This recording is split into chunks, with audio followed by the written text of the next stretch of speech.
Good morning, students. Welcome to the digital classroom with Holy Heart Schools. Today we are going to start with our chapter Volcano. In today's video, we will be learning about volcanoes, causes of volcanism, components of volcanoes, and the type of volcano. While going through these topics, we will be learning some new words like number 1, volcano. A volcano is a vent or opening through which the heated material such as gases, lava and rock fragments are erupted from the interior of the earth. Number 2. Volcanology, the study of volcanoes. Number 3. Volcanologist, the scientists who study volcanoes. Number 4. The endogenetic mechanism. The endogenetic mechanism includes the creation of hot and liquid magma in the mantle and the crust. Number 5. The exogenetic mechanism. The exogenetic mechanism includes the process of appearance of lava, volcanic dust and ash. Number 6. Vent. An opening of circular or nearly circular shape at the center of the cone. Number 7. Crater. A funnel-shaped hollow at the top of the cone is called a crater. Number 8. Active volcanoes. Volcano that erupt frequently and constantly eject volcanic lava, gases, ashes and fragmental material. Example Mount Etna and Mount Stromboli. Number 9. Dormant volcano. Volcano that have become quiet after eruption. Example Mount Vesuvius. And at last we have extinct volcano, the volcanoes that have not erupted for thousands of years. Now students, please open up your chapter number 7 on page number 51, volcanoes. But before starting up with the topic, let's have a brief about today's topic. Earth looks so peaceful from the space, but this looks can be deceiving. If we go deep underground, the earth is very different place. It's violently hot, especially the outer core, the inner core and the center of the earth. Earth's internal heat has to escape somewhere. The heat escapes by surfacing. However, one of the earth's most fearsome yet charming wonder of Mother Nature is the volcano. Volcano is an opening or rupture on the earth's surface, tunneling deep into the crust and paving way for the hot magma, volcanic ash and the gases to escape from the surface below. Now here the question comes that how these volcanoes are caused. The temperature inside the earth is extremely high, which increases with an average rise of 1 degree Celsius for every 32 meters of depth. The temperature below the crust is high enough to melt the rocks, but immense pressure of the overlying rocks make the interior of the earth behave like semi-solid substance. Hot semi-solid rock material turns into liquid. This liquid molten rock material called magma starts rising to the surface through the cracks of line of weakness. Magma starts ejecting from the interior.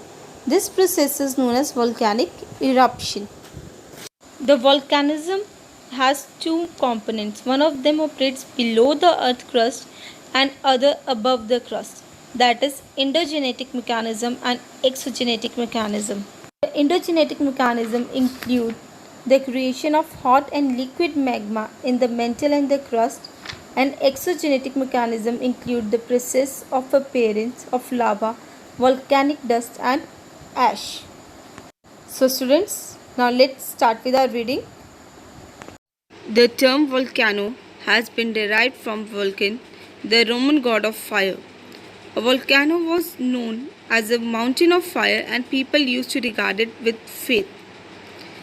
A volcano is not a mountain, it's a vent, means an opening, usually circular or nearly circular in form, through which heated material consisting of water, gases, liquid lava and rock fragments means small pieces, are erupted means comes out from the highly heated interior to the surface of the earth.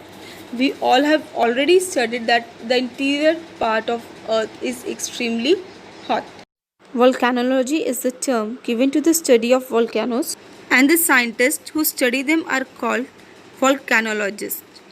They collect the lava and study it carefully to get more and more information. Before we read the components of volcanism, let's read the causes of volcanoes.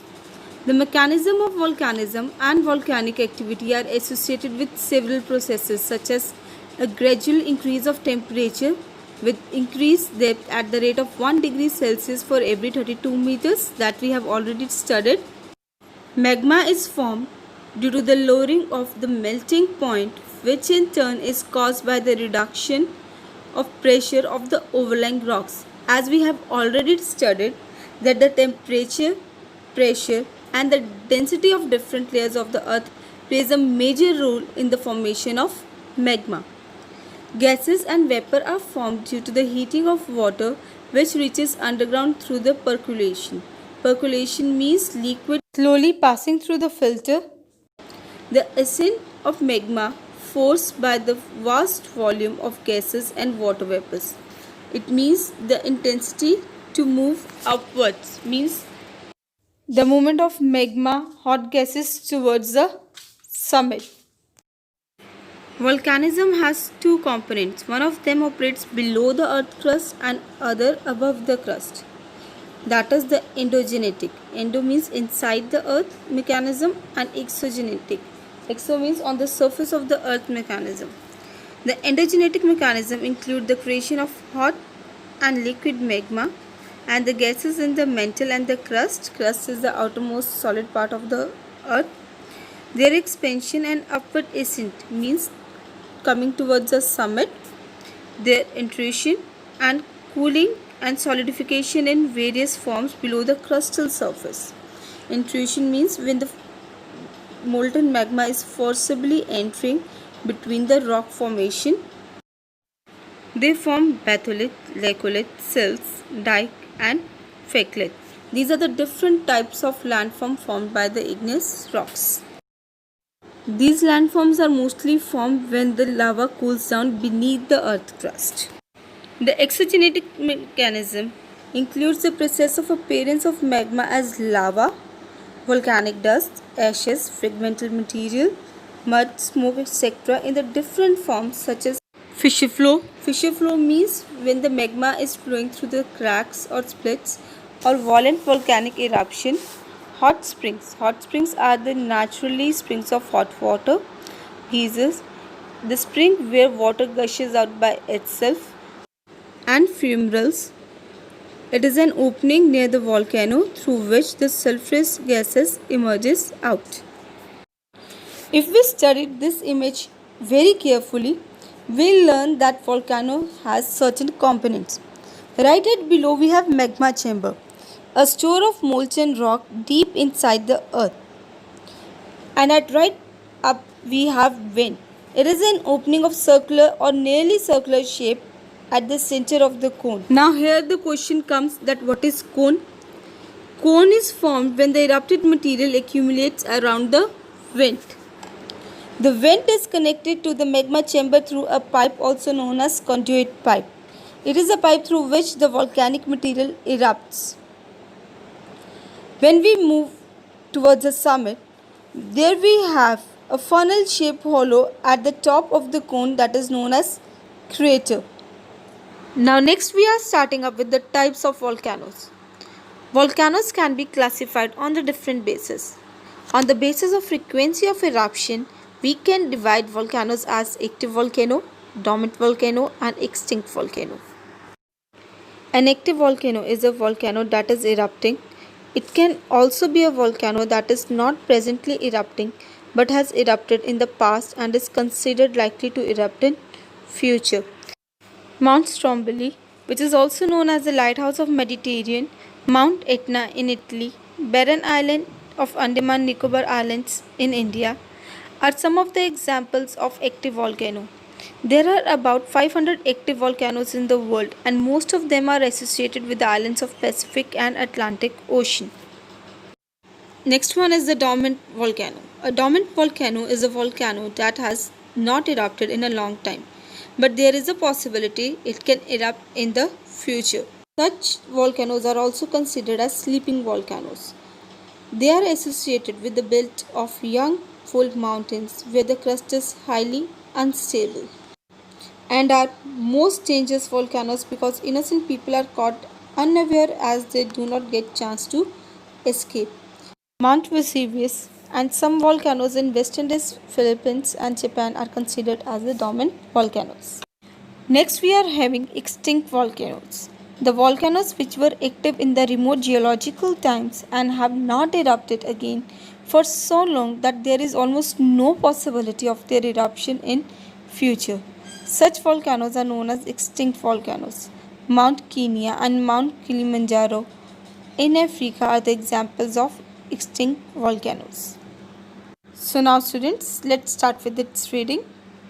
There is wide variation in the mode of volcanic eruption and their periodicity.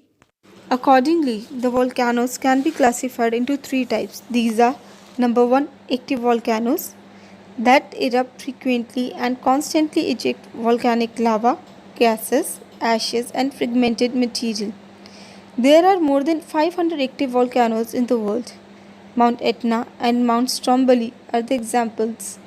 Most of the active volcanoes are found in the eastern and the western margins of Pacific Ocean and along the mid-oceanic ridges, that is in Atlantic Ocean.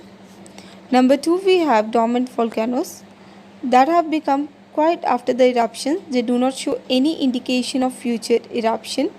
These are also called the sleeping volcanoes, and Mount Vesuvius is the example, and it is considered to be the most dangerous one.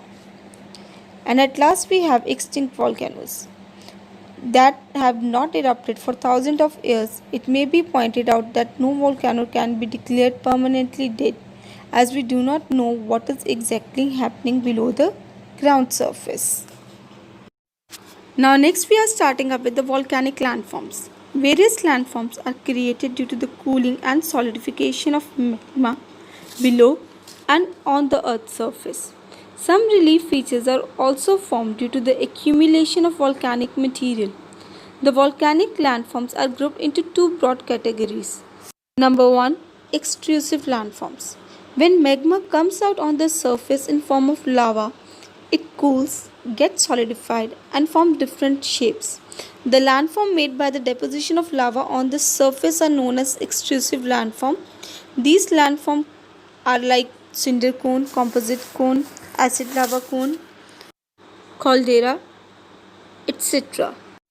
But sometimes magma fails to reach the surface of the earth, so it gets cooled and solidified in the form of intrusions in the cracks of fissures below the surface only, making different shapes. These deposits are called intrusive landforms, like batholiths, laccoliths, phacolith, lepolith, dike, etc. So now let's read volcanic landform. Various landforms are created due to the cooling and solidification of magma below the earth's surface and lava on the earth's surface. Some relief features are also formed due to the accumulation of volcanic material. Relief features means the landforms. The volcanic landform are grouped into two broad categories.